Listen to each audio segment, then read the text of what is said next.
কিরে বেটা, তোরা 14 ফেব্রুয়ারিতে কি চুল ছিললি? তোরাও গার্লফ্রেন্ড পড়াতে পারলি না, আমিও গার্লফ্রেন্ড পড়াতে পারলাম না।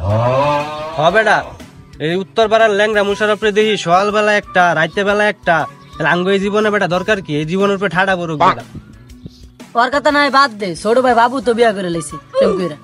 তাহলে আমরা আর কি করবো? এই দুনিয়ায় আমরা হুদাই ফাওয়াইছি, তাহলে আঙ্গ কচু গাছের লগে ফাঁসি লয়ে মরতে হবে। ওই দেখ ল্যাংরা মুশারফ আরেকটা লয়ে আইতাছে। বাবু তোমার এনে বের হলে না এলাকার পোলাপান শুধু চেয়ে থাকে। আর চায় থাকবো না বাবু, অগো সবার জলে আর অগো জলে আঙ্গ চলে। নতুন ঠান্ডা আনছি তোমার বাংলা আজকে। এই বেটা ওরা ডাক দে, আর কপালের লগে একটা গসা দিয়া লই। এই মুশারফ এদিকে আয় বেটা, হুন্না যা। তোরা বেটা সময় সময় বুঝছ না, দেখ তোর ভাবির বাইরেছি ফুচকা খেতে যাবো, পার্কে যাবো একটু ঘুরতে। আচ্ছা যা তাইলে, তখনই তো সময় হন তোরাই ঘুরবি।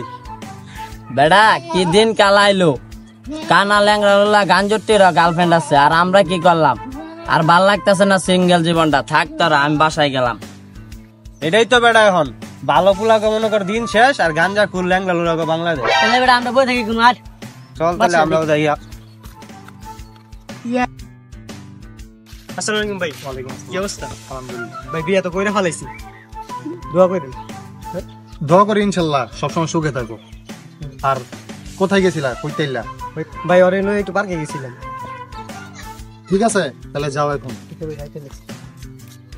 কি দিন কালাইলো, ওদিন কে পোলাটা দেখলাম এই মাঠে হাফ প্যান্ট করে খেলাধুলা করতেছে। তো আঙ্গ বয়স হয়ে গেল 25, এখনো বিয়া শাদী করি নাই। আর ছোট ভাইরা বলে বিয়াও করে লাইছে। মুখে ওঠে নাই দাড়ি, অল্প বয়সে পাওয়া গেল সে নারী।